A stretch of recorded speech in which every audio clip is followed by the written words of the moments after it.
इस सीरीज में फिर से आज आपका स्वागत है। आज का जो हमारे डिस्कशन का जो टॉपिक है वो है comparison between series and parallel combination of the register. ये दोनों कॉम्बिनेशन के लिए मैंने इंडिविजुअल वीडियो भी बनाया है। अगर आपने ये वो ना देखा हो तो kindly go through it for the better understanding. और अगर आप थ्रू आउट सीरीज फॉलो कर रहे हैं, अगर उसमें आपको कोई doubt, confusion, don't forget to do comment below. I will try my best to help you in the best possible way. नमस्ते and welcome to the Nihar Academy. मैं हूं सुरभि दवे।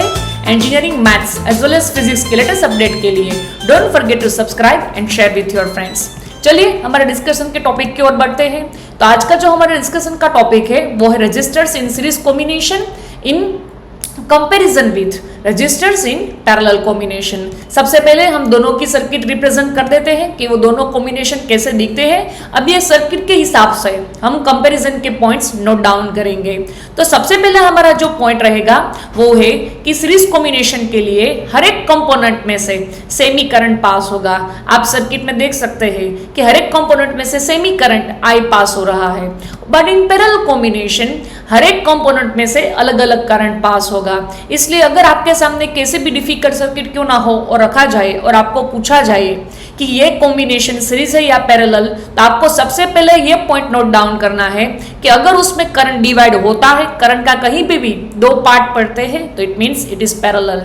कॉम्बिनेशन कैसे कनेक्ट किया है ये वो आपको देखने की जरूरत नहीं है। आपको करंट का पाथ नोटिस करना है। अगर करंट का पाथ सेम ही रहता है थ्रू आउट जर्नी तो सीरीज, अगर करंट का पाथ डिवाइड होता है इट मींस पैरेलल। चलिए नेक्स्ट पॉइंट की ओर बढ़ते हैं।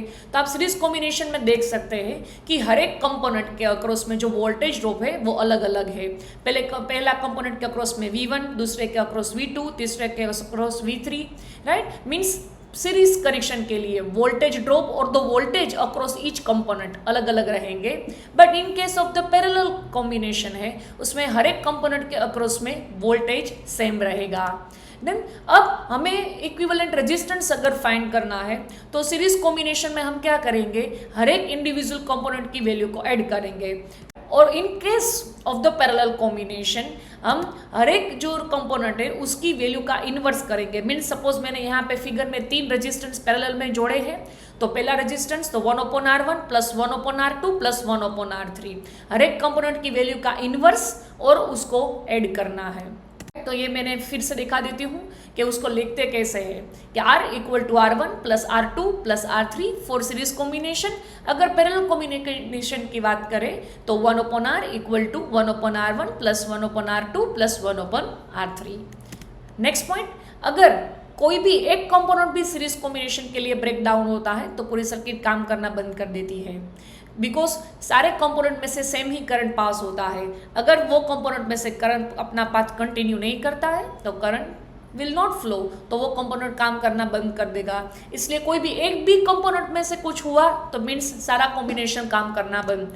और पैरेलल कॉम्बिनेशन में this is not a case. Parallel combination में हर एक कंपोनेंट में से अपना इंडिविजुअल करंट पास हो रहा है। इसलिए अगर कोई एक भी कंपोनेंट का ब्रेक डाउन होता है तो rest of the component will work continuously. इसलिए हमारा जो घर है उसका सारा जो कनेक्शन है वो पैरेलल में किया जाता है कि अगर हमारे घर में से कोई भी एक कंपोनेंट में भी फॉल्ट आता है तो रेस्ट ऑफ द कंपोनेंट तो कंटिन्यू काम करते रहते हैं। That is what I mean.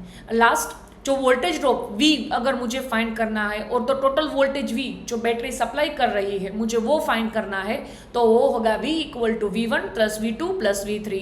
Means individual component के अक्रॉस में जो वोल्टेज ड्रॉप हो रहा है उसका एडिशन। और पैरेलल कॉम्बिनेशन के लिए अगर मुझे टोटल करंट I फाइंड करना है तो हर एक कंपोनेंट में से कितने करंट पास हो रहे हैं उसकी वैल्यू का एडिशन।